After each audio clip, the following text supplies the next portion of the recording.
What's up, guys? I'm Dags in the Darkness. Now, if you're like me and you search for parts and other accessories on Geek or on eBay or whatever kind of like online shopping site you use, you may have seen the Glock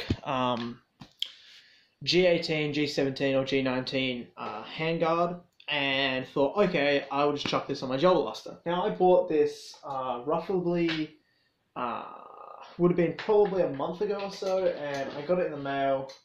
There's a couple of issues. It was missing some pieces, so I had to wait again to do this review for you guys. So you guys might have wondered, like, oh yeah, I might just grab this and it'll be all good. And yeah, that's not the case. So if you bought this and were like hoping, it'd be all sweet and there's no nothing to really worry about, it's for a G18, etc. I'll show you what actually goes on with it and why you need to consider, what to think about if you're actually considering going to buy it. So obviously, it's completely up to you if you want to purchase it or not. It's kind of like for a cosmetic, it's not really going to improve much on it. But yeah, I'll get into it. So I'll take the product off.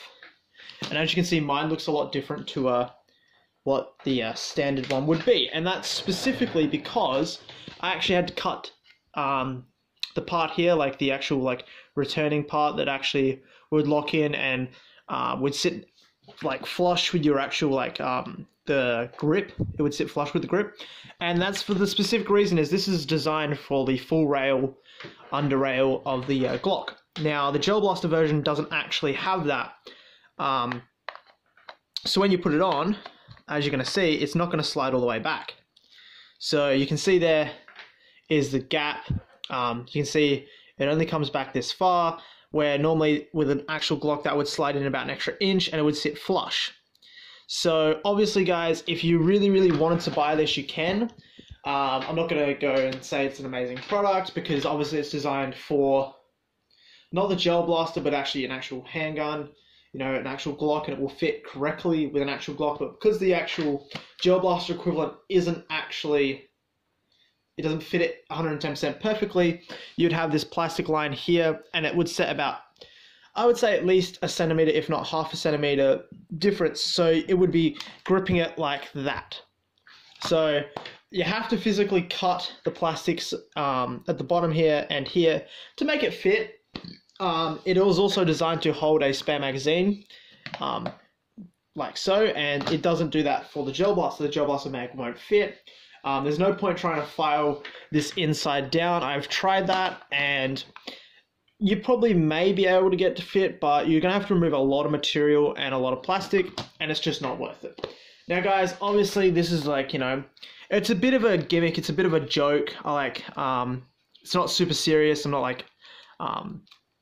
I'm not going to push it for you guys because, obviously, it's kind of a cosmetic thing. You don't really need it. Obviously, you've got the under barrel rail. You can still equip, lights and etc. too.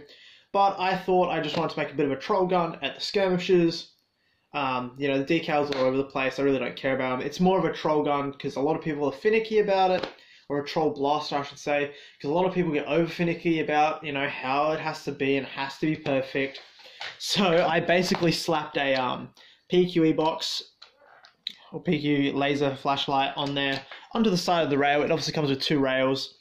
So I've slapped that on there just to use it. I've got a night game I might be attending coming up, so I was like, well, I might as well, equip my secondary because the thing is about a lot of these secondaries and that, no one seems to use them seriously, and it annoys me. I'm like, why would you buy the SKD Glock and not use it at a skirmish? Because I see so many people with them, they'll load up the magazines and they won't use it once. They'll just use their M4 or their primary and they won't use it at all. So basically mine's kitted up, and I know it's a crude way. I really didn't have to do this, but I've actually just, used electrical tape and just taped the sensor pad button to the actual handle, which doesn't actually affect anything. It actually activates via thumb because I'm left-handed, works perfectly, and I have my SNR&D rad ammo counter. So obviously that's, I've done a review on the rad ammo counter and it works perfectly. I had to adjust the sensitivity for the Glock. But with the extended mag, I have it set to 110, and it works perfectly. So it's more of a troll gun if I just want to run around and, get some quick kills and, not take things too seriously. But yeah, I thought I'd let you guys know, if you are looking at buying this, you will have to cut the plastic down, or you'll have a really awkward grip to it. It's not going to feel comfortable at all. But yeah, that's what my overview looks like. That's what the front end looks like, and the side, and the other side, etc. So guys, I kind of like it. I think it's more of a kind of like a joke, a little bit of a troll. But yeah, obviously guys, if you're looking at buying it, you're gonna have to cut the plastic down, or you're gonna have a really uncomfortable grip. Obviously with this, you can't put it in a normal, any kind of normal pouch, to like sidearm pouch. I actually have got it currently sitting in a drop leg M4 pouch, which has like elastic on the inside for M4 magazines, and it fits very, very snug. Obviously with the attachments on the side, you don't have to have the attachments. Obviously I've just got it on there because I've got a night game and I want to be able to use my pistol. And the whole idea of having the pressure pad here is so I can actually control the light. So I can actually turn the light on and off and just hold it so it's set. So when I hold my thumb, the light will come on. When I let go of my thumb or move my thumb off the button, it will turn off. I don't want a permanent light source on because that gives away my location. Now guys, you don't have to do this. This is really, really, it's just kind of for a joke, but yeah, I still think it's kind of cool. I like it. It looks very, very similar and very humorous. Obviously you don't, like duct taping the button to the grip is just, just a crude way of actually being able to use the center button without having to press the button here. But yeah, guys, tell me what you think in the comment section below. Tell me if you've bought one of the SNR&D rad ammo counters. I find they work really, really well. I've used them in a couple of skirmishes now.